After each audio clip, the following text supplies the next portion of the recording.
Hello guys, welcome back to my channel again. So आज की हमारी होम्योपैथिक मेट्रामेडिका की रेमेडी है एलोसोकोट्रीना। ठीक है, अगर आपने शॉर्ट्स नहीं चेक किया है तो आप लोग प्लीज़ मेरे शॉर्ट्स भी देखना, उसमें मैंने की पॉइंट्स डाला है।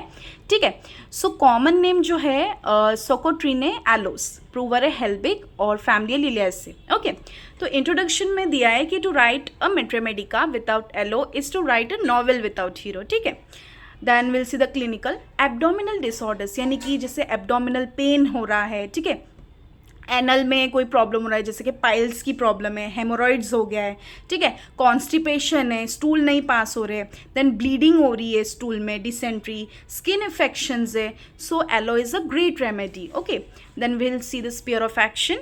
सो it acts specially upon the nervous system, portal system, blood and skin. Okay, then pathogenesis में देखते हैं when acting on mucous membrane, यानी कि जब वो म्यूकस मेम्ब्रेन पे एक्ट करता है ऑफ जीआईटी ट्रैक्ट, ठीक है, यानी कि गैस्ट्रो इंटेस्टाइनल ट्रैक्ट पे, तो वो क्या प्रोड्यूस करता है, तो डायरिया एंड डिसेंट्री। डायरिया का मतलब होता है लूज स्टूल्स और डिसेंट्री का मतलब होता है ब्लीडिंग स्टूल्स, ठीक है, खून आना। It effects the intestinal specially rectum, यानी कि रेक्टल कंडीशंस में बहुत ज़्यादा इफेक्ट करता है। ठीक है, बहुत ज़्यादा इफेक्ट करता है रेक्टल कंडीशंस में friends. Okay, so let's check out the constitution. Constitution में गाइस पर्सनालिटी कैसी है पेशेंट की, थोड़ा मैं बता देती हूँ आपको, थोड़ा सा डिटेल में बताती हूँ। यानी कि जैसे कि कोई एक पेशेंट है, ठीक है, लेडी हो या फिर कोई भी हो, तो अगर हम उसको बोलेंगे ना गाइस कि ये चेयर है, ठीक है, ये चेयर पे हमने थोड़ा सा कुछ खाने पीने की चीज़ें रखी है और यहाँ पे उसका बेड है और यहाँ वो आराम कर रही है, तो हमने उसको बोला ना गाइस कि सुन ना, इधर से ये चीज़ लेके आना प्लीज़, तो वो बोलेगी नहीं, मैं यहीं ठीक हूँ, मुझे यहीं बेटर लग रहा है, मैं यहाँ आराम से हूँ, मेरे को डिस्टर्ब मत कर यार, जा। अरे इतने आलसी पेशेंट होता है, इतना आलसी पेशेंट होता है कि पूछो मत, उसको बस आराम चाहिए। यहाँ तक का एक, अगर उसको बोलेंगे ना कि भाई थोड़ा पानी ही पिला दे, वो तक उसको पिलाने को मतलब ठीक नहीं लगेगा। मतलब बहुत पेशेंट अजीब बिहेव करता है, वियर्ड होता है, वियर्ड। ओके, देन ये जो है ना गाइस, जो एजेड लोग होते हैं, यानी कि थोड़े उम्र वाले लोग होते हैं, उसमें भी बहुत अच्छी काम करती है। क्योंकि कैसा होता है ना गाइस, एक एज के बाद है ना बॉडी के अंदर वीकनेस आना स्टार्ट हो जाता है, पर्स्पिरेशन, ठीक है, प्रोफाउंड वीकनेस, ये सब चीज़ें है ना कॉमन है, ठीक है, एजेड पीपल्स में। तो तभी क्या होता है ना गाइस, जब पेशेंट खाना पीना खाता है, तो जैसे कि कभी कभी नॉनवेज ज़्यादा खा लेता है या बाहर का ज़्यादा खाना पीना खा लेता है या बाहर का ज़्यादा खाना पसंद करता है, तो क्या होता है ना फ्रेंड्स, उससे मतलब कॉन्स्टिपेशन की तो पहले प्रॉब्लम होती ही होती है, ठीक है, क्योंकि प्रॉपर डाइजेशन नहीं हो पाता, जो मसल्स होते हैं ना वो कंस्ट्रिक्ट नहीं कर पाते, ठीक है। और दूसरी चीज़ डायरिया, डायरिया तो बहुत कॉमन देखने को मिलता है आजकल ओपीडीज़ में भी। Okay, so it is a great suited for old age people, women who are relax phlegmatic habit, ठीक है, सेडेंट्री लाइफस्टाइल भी बहुत देखने को मिलती है एलो के पेशेंट में, यानी कि जैसे आजकल हाई फाई लिविंग्स हो गई है गाइस, आजकल घर का खाना पीना नहीं, बाहर का बर्गर पिज्ज़ा खा रहे हैं, यही चाहिए, है ना। So guys, let's check out the guiding symptoms now. So profuse jelly like of mucus from all mucous membranes, यानी कि गाइस हमारा जो एलोवेरा का प्लांट होता है ना, तो उसके अंदर जो जेली होती है ना, जो उसका पल्प होता है, तो उसी के जैसा फॉर्म जीआईटी में, यानी कि इंटेस्टाइनल में और थ्रोट में जो है म्यूकस मेम्ब्रेन का वो दिखता है वैसा, ठीक है, लिटरली दिखता है कि वैसा फॉर्म आया है, पल्प जैसा फॉर्म है उसका, ठीक है। हॉट पेशेंट है, एग्रेवेशन भी है पेशेंट को from warm and amelioration from cold water. जाहिर सी बात है गाइस कि अगर पेशेंट हॉट है, ठीक है, उसको गर्म से तकलीफ हो रहा है, और कैसा होता है ना गाइस, ये पाइल्स की प्रॉब्लम, हेमोरॉइड्स की प्रॉब्लम, ठीक है, ब्लीडिंग, डिसेंट्रीज वगैरह, इसमें ना ज़्यादातर पेशेंट है ना हॉट ही होते हैं, ठीक है, और उनको ठंडक ठंडक चीज़ें चाहिए होती है, ठंडी चीज़ों से उनको बहुत आराम मिलता है guys. So third point, insecurity, ये आप लोग प्लीज़ मार्क कर लीजिए, it is very important for exam point of view, MCQ का भी क्वेश्चन है। फ्रेंड्स, अगर आप लोग चाहते हैं ना कि मैं मेडिसिन के बीच बीच में आपको एमसीक्यू के कुछ पॉइंट्स बताऊं, so do comment down below, मैं आपको एमसीक्यू के पॉइंट्स भी बता दिया करूंगी कि ये इंपॉर्टेंट है, ये मार्क कर लीजिए, ये एमसीक्यू के लिए पूछेगा। ओके, सो इससे क्या हो जाएगा, आपका एग्जाम पॉइंट ऑफ व्यू भी क्लियर हो जाएगा और आपको रेमेडी भी समझ में आ जाएगी। ठीक है फ्रेंड्स, सो हम कहाँ थे? Okay, insecurity of rectum with want of confidence and power in sphincter ani, यानी कि क्या होता है ना फ्रेंड्स, जो रेक्टम होता है, ठीक है, फॉर एग्जाम्पल मैं आपको थोड़ा सा ड्रॉ कर देती हूँ, ये रेक्टम है फॉर एग्जाम्पल, ठीक है। तो जो फर्स्ट पार्ट होता है ना गाइस, और ये सेकेंड पार्ट है, तो फर्स्ट पार्ट में क्या होगा, उसको ऐसा लगेगा कि अर्ज्ड, यानी कि अर्जेंट हो रहा है, ठीक है, लाइक स्टूल पास होगा मेरा, लेकिन जब वो यहाँ पे आता है ना गाइस, तो स्टूल रुक जाता है। तो इसीलिए क्या कहा गया कि rectum with want of confidence and power in sphincter ani, ठीक है।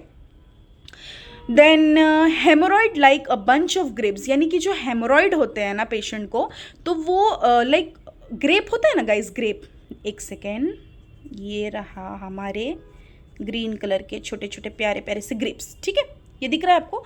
सो ऐसा कुछ जो है ना पेशेंट में दिखता है कि ग्रेप लाइक स्ट्रक्चर दिखता है हमको, और बंच, ठीक है, bunch of grapes, not one grape. Okay, so bluish colour होता है विच ब्लीड्स, ठीक है, ब्लीडिंग है, एंड इट्स सोरनेस है, टेंडरनेस है, हॉटनेस है, खुजली होती है, ठीक है, और ठंडी चीज़ से रिलीफ मिल जाता है। ओके, और सॉलिड स्टूल जो है ना guys, which passes out involuntarily, ठीक है, ये हमारे हाथ में नहीं होता। So let's check out the particulars. Headache में देखते हैं तो causation again sedentary lifestyle. Guys आजकल ये जो मॉडर्न लाइफस्टाइल हो गई है ना, इसके वजह से भी बहुत ज़्यादा प्रॉब्लम होता है। बाहर भी निकलो तो लाइक ऐसा लगता है कि थोड़ा सा धूप आ गई ना, लाइक थोड़ा सा धूप लग गई तो अरे बाप रे सर दुख रहा है, सर बर्स्ट फीलिंग हो रहा है, मुझे ऐसा लग रहा है जैसे कि फट जाएगा सर, ऐसा वैसा, ठीक है। तो आजकल ये मॉडर्न लाइफ्स के वजह से बहुत प्रॉब्लम होता है। देन लोकेशन है फॉरहेड में, ओके, कैरेक्टर है congestive type. Then modalities is aggravation from every foot step, यानी कि एक एक फुट स्टेप ऐसा चलते चलते उसको प्रॉब्लम होता है, यानी कि हेडेक ज़्यादा उसका बढ़ता है। ओके गाइस, देन कॉन्कोमिटेंट में देखेंगे लंबैगो, लंब यानी कि लंबा रीजन, तो वहाँ पे जो है ना गाइस पेन होता है, ठीक है, निचले हिस्से से। फॉर एग्जाम्पल ये हमारी रीढ़ की हड्डी है, तो यहाँ से जो है ना गाइस पेन स्टार्ट हो जाता है पेशेंट को। Okay, then GIT, let's check out. तो डायरिया में देखेंगे कि causation after eating and drinking, खाना पीना खाता है ना गाइस, जब वो खा रहा है कुछ पी रहा है, जल्दी से उसको लाइक ऐसा लगता है कि मैं टॉयलेट को चले जाऊँ, यानी कि मुझे स्टूल आ रहा है, मुझे ना पास करना है जल्दी जल्दी, तो उसको ना ऐसा फीलिंग होता है, उसका ऐसा सेंसेशन होता है फ्रेंड्स, ठीक है। देन कैरेक्टर में watery jelly like mucus before stool, यानी कि स्टूल से पहले गैसेस, यानी कि गैस की फीलिंग आती है, फुलनेस, ऐसा लगता है कि मेरा पेट एकदम फुल गया है, टाइटनेस है with rumbling and gargling sound, गड़ गड़ गड़ गड़ गड़ गड़ गड़, ऐसे ना आवाज़ें आती है लिटरली गाइस पेशेंट के टमी से या स्टमक से। Okay, then during stool cutting pain, the flatus is very offensive. हाँ, एक और बात गाइस, फ्लैटिस जो पास होता है ना गाइस एलो के पेशेंट में, तो उसको ना बर्निंग पेन होता है, और ये लिटरली कोई मेडिसिन में नहीं है, उसको बर्निंग पेन होता है, उसको बहुत ऐसा लाइक खुजली होती है उस जगह पे। ओके, और कोपियस होता है, ठीक है। आफ्टर स्टूल लीविंग, घड़ी के बिना मज़ा नहीं आता है guys. Okay, so sweating and profound weakness. Okay, then dysentery जो है वो चेक कर लेते हैं, तो diarrhoea with blood and mucus, bleeding भी है, ठीक है। Character is blood discharge with much jelly like mucus, यानी कि उसका जो कैरेक्टर है ना स्टूल का, तो वो ब्लडी फॉर्म में दिखेगा, ठीक है, खून आएगा उस जगह से और जेली लाइक म्यूकस होगा, जैसे कि एलोवेरा का। Then before stool rumbling sound, जैसे कि मैंने आपको बताया था कैसे आवाज़ें आती है, और ड्यूरिंग स्टूल में cutting gripping pain in the lower part, यानी निचले हिस्से में जो है पेशेंट को तकलीफ होती है, ठीक है, कटिंग लाइक पेन्स उसको होते हैं। After stool profuse weakness and prostration, देखिए गाइस स्वेटिंग भी हो रही है पेशेंट में, ठीक है, वीकनेस भी आ रही है, तो लाइक इसीलिए पेशेंट जो है ना बहुत तकलीफ में होता है, लाइक उसको इतना ये होता है इसीलिए फिर वो थोड़ा चिड़चिड़ा भी हो जाता है, लाइक एलो का पेशेंट भी बहुत एंग्री होता है। ओके फ्रेंड्स, देन कॉन्स्टिपेशन में देखते हैं, तो कॉजेशंस अगेन सेडेंट्री लाइफ। कैरेक्टर में क्या होता है ना गाइस, जो सेंसेशन होता है ना, लाइक एनल में, एनल का जो पार्ट होता है, तो वहाँ का सेंसेशन लिटरली लॉस हो जाता है, लाइक उसको लगता है कि मतलब क्या हो रहा है और क्यों हो रहा है, लिटरली वो ऐसा सोचता है patient. So the main part which is like for aloe, इस पाइल्स, यानी कि यही हमारा सबसे इम्पॉर्टेंट पॉइंट है, यही हमारा सबसे इम्पॉर्टेंट कैरेक्टर है पाइल्स का, सॉरी एलो का। तो पाइल्स में कॉजेशन पोर्टल कंजेशन, यानी कि ब्लड या फिर वॉमिट, ठीक है, वॉमिट में ब्लड आना, स्टूल में ब्लड आना, ठीक है, कुछ डिसऑर्डर्स की वजह से भी होता है पोर्टल कंजेशन, यानी कि जैसे लिवर के डिसऑर्डर्स हो गए, ठीक है। सो कैरेक्टर है अगेन ब्लीडिंग पाइल्स और ग्रेप लाइक स्ट्रक्चर है, appearance like a bunch of grapes, okay. Character of pain है itching and burning in anus, यानी कि खुजली और बहुत ज़्यादा जलनपन, ठीक है, जलना।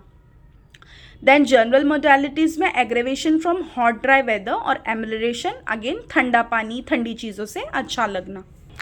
सो गाइज मैं आपको एग्जाम पॉइंट ऑफ व्यू भी बता देती हूँ। सो एलो के लिए है ना गाइज, एलो के लिए आपको गाइडिंग सिम्टम पूछ सकता है फॉर 5 मार्क्स, ठीक है, 5 मार्क के लिए गाइडिंग सिम्टम आ सकता है। देन GIT सिम्टम भी आ सकता है like for 5 marks, okay. Then आपको piles like aloe soc for piles ऐसा भी पूछ सकता है for 5 marks. Even aloe can come for 10 marks, like literally aloe का कॉन्स्टिपेशन आ सकता है, डिसेंट्री आ सकता है, यानी कि एलो यानी कि कोई भी मेडिसिन है ना गाइज जो उसके लिए पर्टिकुलर है वो बहुत ज़्यादा पूछता है एग्जाम्स में, ठीक है।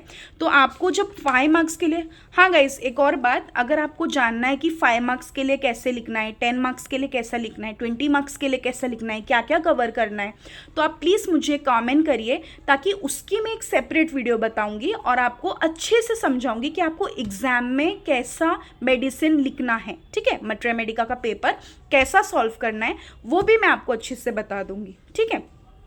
सो 5 मार्क्स के लिए आपको कॉमन नेम, प्रूवर और फैमिली अगर आप लिखना चाहते हो, वेल एंड गुड। देन आपको इंट्रोडक्टरी थोड़ा पार्ट लिखना है, ठीक है। देन आपको अगर गाइडिंग सिम्टम पूछा है तो थोड़ा सा clinicals, fear of action and direct आपको गाइडिंग सिम्टम स्टार्ट करना है, ठीक है। गाइडिंग सिम्टम कंप्लीट करके then very important general modalities लिखनी है आपको, ठीक है। So guys finally the remedy is over. सो आपको आज की रेमेडी कैसी लगी मुझे प्लीज़ कमेंट करके बताइए, लाइक करिए, शेयर करिए और सब्सक्राइब करिए, और ऐसी और अच्छी अच्छी रेमेडीज़ देखने के लिए मुझे आप कमेंट करिए, ओके। आप लाइक भी कर नहीं रहे हो, प्लीज़ लाइक करो ठीक है। तो मैं अब लेती हूँ अलविदा, कल फिर से मिलेंगे एक नई कहानी और एक नई शुरुआत के साथ, नई रेमेडी के साथ। बाय गाइस, टेक केयर, अपना ख्याल रखिए।